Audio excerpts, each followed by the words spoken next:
Sesampainya di rumah sehabis dari Gunung Arjuna, Walipati menjalankan aktivitas sebagai biasanya. Tiap pagi Walipati pergi ke pasar berjualan minyak wangi. Orang-orang di pasar dan di rumahnya biasanya memanggilnya Kang Paidi, tukang minyak. Sekitar jam 1 siang Walipati ingin menutup tokonya dengan pulang. Setelah sholat asar, sehabis istirahat siang, Walipati mengajari anak-anak kecil di langgarnya belajar membaca Al-Quran sampai waktu maghrib. Dulu di langgar Walipati yang sederhana ini ramai sekali dipenuhi anak-anak kecil yang belajar mengaji. Tapi setelah ada sistem Iqra dan Qiraati, langgar Walipati ini sepi. Anak-anak pada pindah ke TPQ 2. Memang banyak yang tersebar di kampung Walipati ini. Walipati sebenarnya juga ikut pelatihan metode Iqra maupun Qiraati yang diwajibkan kepada seluruh guru TPQ guna mendapatkan syahadat semacam ijazah. Tetapi Walipati tidak lulus dalam pelatihan ini karena seringnya Walipati merokok dan membawa kopi di dalam kelas. Jadinya di langgar Walipati ini metode yang digunakan tetap memakai metode lama, yaitu metode Baghdadi. Karena bagi guru TPQ yang tidak punya syahadat tidak boleh mengajar dengan memakai metode Iqra maupun Qiraati, dan yang lama kelamaan murid-murid Walipati habis tinggal 5 anak saja yang tetap menjadi di langgarnya Walipati. Orang tua dari kelima murid Walipati ini tetap mempercayakan anaknya kepada Walipati ini disebabkan masalah ekonomi. Mereka adalah orang-orang miskin yang tidak mampu membelikan seragam TPQ dan buku terhadap anak mereka.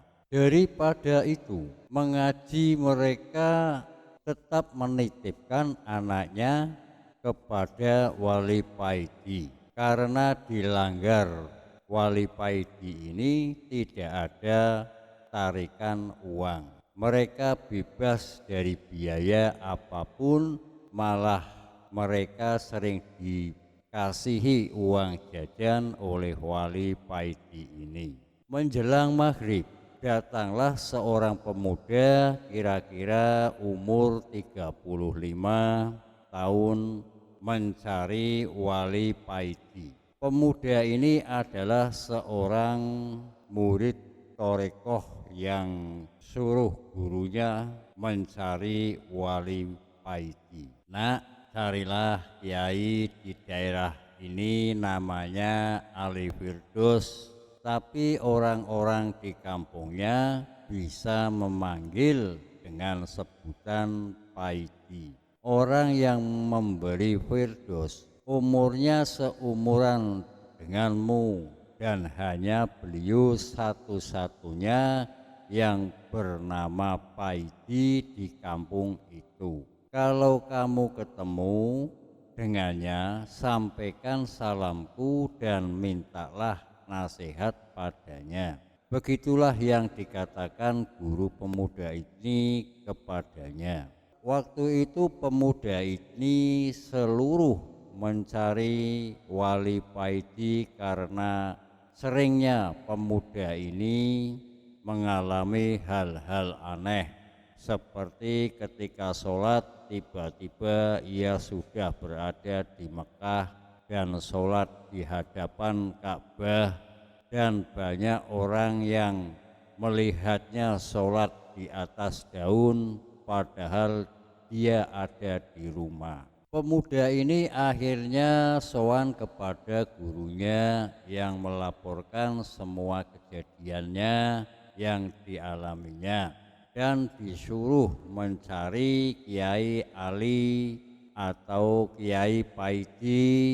Sesampai di kampungnya yang dimaksud, pemuda ini bertanya-tanya kepada orang-orang di manakah rumah Kiai Paidi. Di sini tidak ada yang namanya Kiai Paidi, yang ada Kang Paidi seorang penjual minyak wangi. Begitu jawab orang kampung ketika ditanya pemuda ini. Baiklah, di mana rumah Kang Paidi penjual minyak wangi itu? Tanya pemuda itu. Pemuda ini yakin bahwa Kang Paidi itulah Kiai Paidi yang dicari, karena gurunya yang bilang bahwa nama Paidi hanya satu orang di kampung ini. Pas pada waktu maghrib, pemuda ini sampai di rumah Wali Paidi. Pemuda ini bertanya kepada seorang wanita yang berada di depan rumah Wali Paidi. Apa benar ini rumah Kang Paidi penjual minyak wangi? Benar nak, dia ada di langgar itu sedang mengimami sholat maghrib. Jawab wanita itu sambil menunjukkan langgar yang berada di sebelah rumah Wali Paidi. Terima kasih Bu, jawab pemuda ini sambil menunjuk ke langgar guna sholat maghrib dan sekalian sowan kepada Kiai Paidi. Sehabis wudhu, pemuda ini masuk ke langgar sholat berjamaah bersama yang lain. Dilihatnya yang sholat di langgar ini cuma 3 orang. Dia berdiri di samping mereka ketika pemuda ini mendengar surat Al-Fatihah yang dibaca Wali Paidi.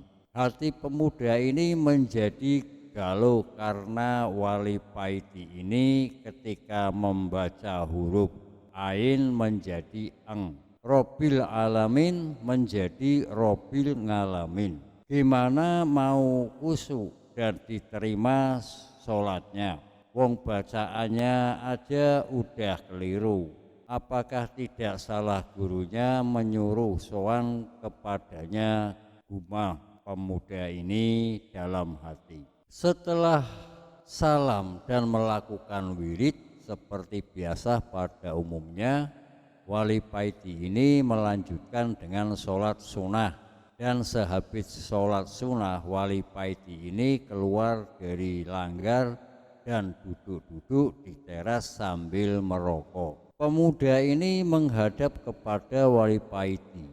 Assalamualaikum, salam pemuda ini. Waalaikumsalam, jawab Wali Paidi sambil tersenyum.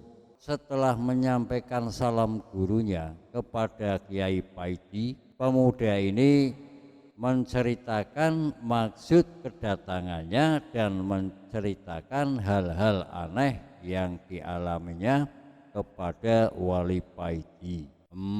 Saya juga heran, kok kamu sampai bisa seperti itu ya, mengalami hal-hal yang memajukan padahal sholat kamu tadi aja masih sibuk mengurusi tajwid daripada ingat kepada Allah. Kata Wali Paidi, kenapa pemuda ini? Seketika pucatlah wajah pemuda ini, dan dalam hati pemuda ini berkata, Masya Allah, ternyata gurunya tidak salah mengenal kiai muda ini. Pemuda ini semakin menunduk kepadanya, kepada Wali Paidi. Kiranya cukup sekian dulu. Wassalamualaikum warahmatullahi wabarakatuh.